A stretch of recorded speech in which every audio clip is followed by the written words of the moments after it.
اعوذ باللہ من الشیطان الرجیم بسم اللہ الرحمن الرحیم۔ سورہ واقعہ مکی۔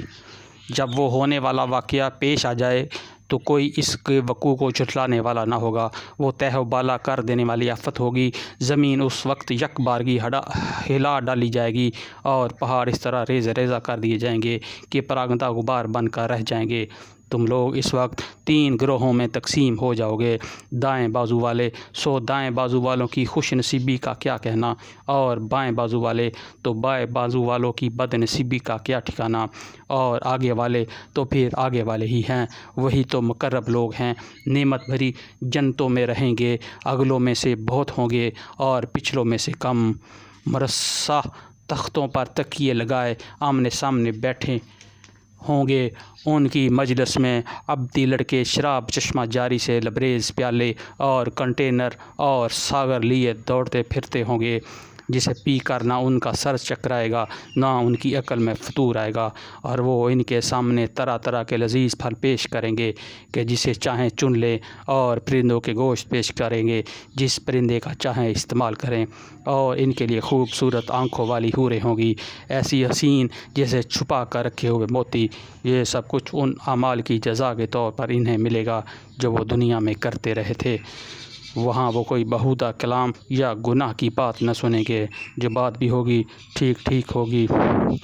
اور دائیں بازو والوں کی خوش نصیبی کا کیا کہنا، وہ بے خار بیریوں اور تہ برتے چڑھے ہوئے کیلوں اور دور تک پھیلی ہوئی چھاؤں اور ہر دم رواں پانی اور کبھی ختم نہ ہونے والے اور بے روک ٹوک ملنے والے بکثرت پھلوں اور اونچی نشست گاہوں میں ہوں گے۔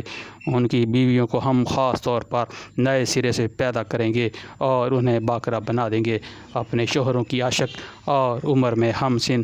یہ کچھ دائیں بازو والوں کے لیے ہیں، وہ اگلوں میں سے بھی بہت ہوں گے اور پچھلوں میں سے بھی بہت۔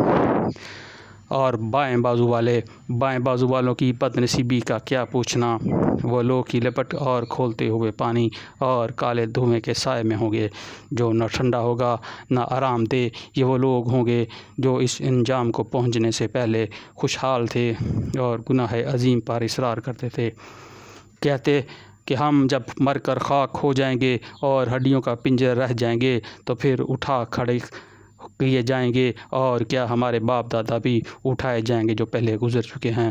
اے نبی صلی اللہ علیہ وآلہ وسلم، ان لوگوں سے کہو یقیناً اگلے اور پچھلے سب ایک دن ضرور جمع کیے جانے والے ہیں جس کا وقت مقرر کیا جا چکا ہے۔ پھر اے گمراہو اور جھٹلانے والو، تم زقوم کے درخت کی غذا کھانے والے ہو، اسی سے تم پیٹ بھرو گے اور اوپر سے کھولتا ہوا پانی تونس لگے ہوئے اونٹ کی طرح پیو گے۔ یہ ہے ان بازو والوں کی ضیافت کا سامان روز جزا میں۔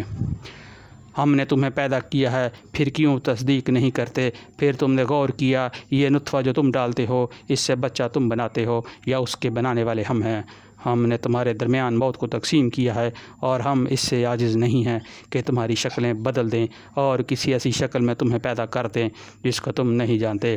اپنی پہلے پیدائش کو تو تم جانتے ہو، پھر کیوں سبق نہیں لیتے؟ سوچا یہ بیج بوتے ہو، ان سے کھیتیاں تم اگاتے ہو یا ان کے اگانے والے ہم ہیں؟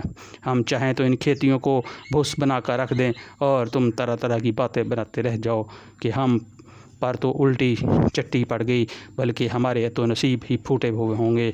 کبھی تم نے آنکھیں کھول کر دیکھا یہ پانی جو تم پیتے ہو، اسے تم نے بادل سے برسایا ہے یا اس کے برسانے والے ہم ہیں؟ ہم چاہیں تو اسے سخت کھاری بنا کر رکھ دیں، پھر تم کیوں شکر گزار نہیں ہوتے؟ کبھی تم نے خیال کیا یہ آگ جو تم سلگاتے ہو، اس کا درخت تم نے پیدا کیا ہے یا اس کے پیدا کرنے والے ہم ہیں؟ ہم نے اس کو یاد دہانی کا ذریعہ اور حاجت مندوں کے لیے سامان زیست بنایا ہے۔ پس اے نبی صلی اللہ علیہ وآلہ وسلم، اپنے رب عظیم کے نام کی تسبیح کرو۔ پس نہیں، میں قسم کھاتا ہوں تاروں کے مواقع کی، اور اگر تم سمجھو تو یہ بہت بڑی قسم ہے کہ یہ ایک بلند پایا قرآن ہے، ایک محفوظ کتاب ہے، ثبت جسے مطہرین کے سوا کوئی چھو نہیں سکتا۔ یہ رب العالمین کا نازل کردہ ہے۔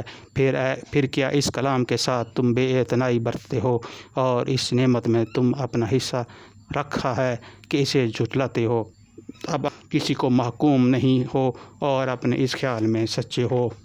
تو جب مرنے والے کی جان حلق تک پہنچ چکی ہوتی ہے اور تم آنکھیں دیکھ رہے ہوتے ہو کہ وہ مر رہا ہے، اس وقت اس کی نکلتی ہوئی جان کو واپس کیوں نہیں لے آتے؟ اس وقت تمہاری یہ نسبت ہم اس کے زیادہ قریب ہوتے ہیں مگر تم کو نظر نہیں آتے۔ پھر وہ مرنے والا اگر مقربین میں سے ہو تو اس کے لیے راحت اور عمدہ رزق اور نعمت بھری جنت ہے، اور اگر وہ اصحاب یمین میں سے ہو تو اس کا استقبال یوں ہوتا ہے کہ سلام ہے تجھے اے اصحاب الیمین میں سے ہے، اور اگر وہ جھٹلانے والا گمراہ لوگوں میں سے ہو تو اس کی تواضع کے لیے کھولتا ہوا پانی ہے اور جہنم میں جھونکا جانا ہے۔ یہ سب کچھ قطعی حق ہے، بس اے نبی صلی اللہ علیہ وآلہ وسلم اپنے رب عظیم کی نام کی تسبیح کرو۔ صدق اللہ العظیم۔